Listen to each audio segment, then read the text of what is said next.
ওমরার শুরু থেকে শেষ পর্যন্ত কি কি কাজ করতে হয় যদি দয়া করে একটু বলতেন। ওমরার কাজগুলো খুব বেশি না, আমরা মনে করি ওমরা অনেক জটিল কোনো কাজ।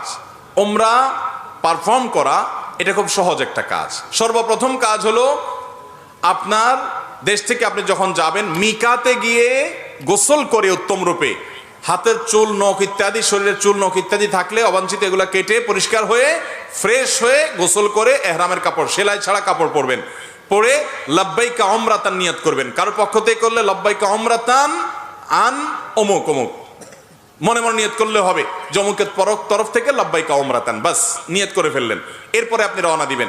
সাধারণত বিমানে গেলে মিকাত থেকে এহরাম পরা যায় না, তাহলে আপনি ঢাকা এয়ারপোর্ট থেকেও পড়তে পারেন, অথবা এহরামের কাপড় নিয়ে বিমানে ঘোষণা দেয় যে এখন আমরা মিকাত ক্রস করব, তখন আপনি পরে ফেলতে পারেন যদি অল্প সময় পান। আর নাহলে এখান থেকে এহরামের কাপড় পরে থাকলে নিয়তটা তখন